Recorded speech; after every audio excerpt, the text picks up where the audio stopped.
So let me show you how I make these beads that end up looking like either turned wood or leather.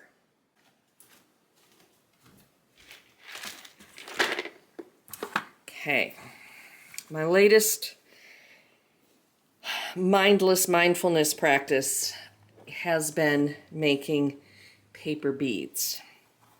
And partly because I started working a lot more with paper in general, magazines and things like that, and trying to recycle and reuse and make something fun.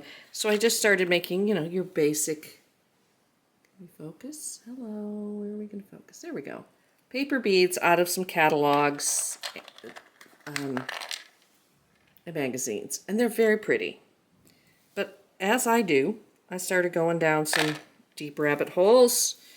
And this one is, okay, again, I gotta get it where it's gonna focus.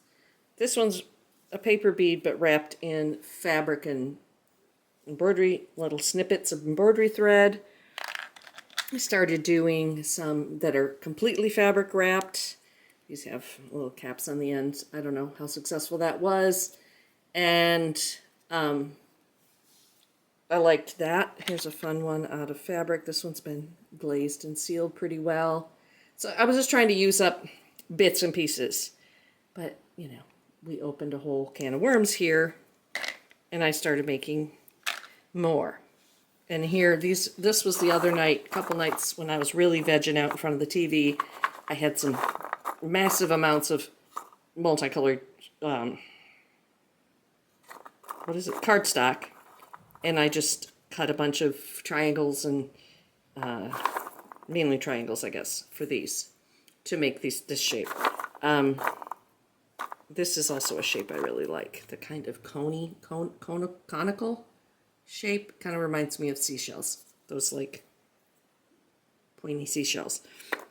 These haven't been glazed or finished in any way because I'm waiting on some new ways.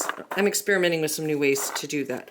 I wasn't really going to do a video about how to make paper beads because the internet or the YouTube is full of them. There's a million. But there is one thing that I wanted to share. Are these wooden or leather looking ones? I was trying to figure out a way to make them look like leather. And I accidentally ended up making them look like wood. So let me show you how I make those. They turn out really cool. So let me show you. I start with just brown paper, like packing paper. This comes in the boxes from Chewy that I get cat food and cat litter in.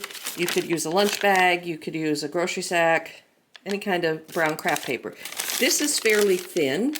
Now, like if I were using a traditional grocery bag, it might be thicker paper, but this is what I have. So some of them, if I want a thicker bead, I'll use 2 layers. But anyhow, roll it like you would any other paper bead. And like I think I've already said, there's a million tutorials out there already on how to, come on, focus, wrap a paper bead. So we won't spend time on that. Wrap them, glue them, there you go. Then the next thing I do, after I have my paper beads, I have these little ink pads. They're Ranger Ink Distress. This one is called Vintage Photo. This one is Ground Espresso. And then I just take my bead. So this is the Vintage Photo one. And I just kind of roll it on the ink pad. And it will, go on the raised parts, but not on the, where the ridges are. And then I end up, there we go, with that look. So let's do the other one with the darker ink, and you can see the difference.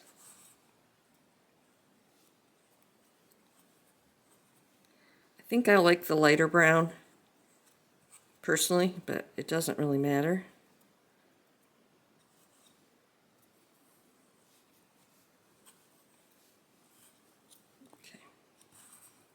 Make sure I put the right ones on them so when I grab them again later, I'll know. So there we go. And then you just glaze them with whatever way you like to glaze your beads. And I'm still experimenting with different kinds of glazing. I've done glossy and matte Mod Podge. I've done nail polish. I've done matte medium. I've done some other kind of glue that's got a glossy finish. I can't remember the name of it. It's not diamond glaze, but something similar to that. And I've recently got some UV resin that I've been experimenting with mixed results. I don't really want the resin on these because I think it will take away from that kind of natural look. Now the cylinder bead is just the same, done the same way with the same paper, just, you know, a long, even-sided piece of paper. But the only difference in this one that I do is I make sure my paper is really good and crumpled before I cut the strips and roll them. And that just gives it that little bit of texture. And then it ends up looking either like leather or a different kind of wood, like a burled piece of oak or something. I don't know. But, so this has been a really unique and different way for me. I haven't seen anybody else try to make the wooden look beads out of paper. And Lord knows I get enough Chewy orders with these kittens around here that I have lots of this paper.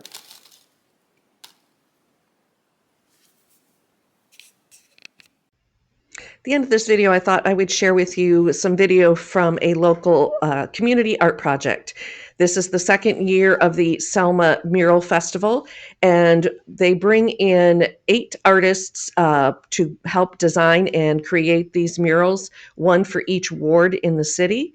And they come in and design them, get them up in the park, and then invite the public to come and paint the murals together. And it's really a lot of fun.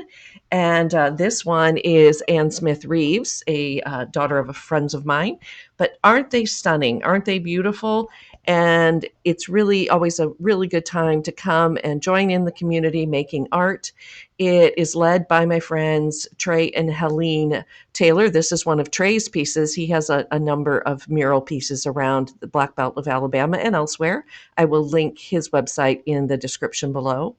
This is the piece that I worked on, but of course I did not get any video of myself working on it, but I did help paint the face on that one in a little bit after I made this video. So each of these are finished and then installed within the wards to bring public art to the different areas of the city of Selma.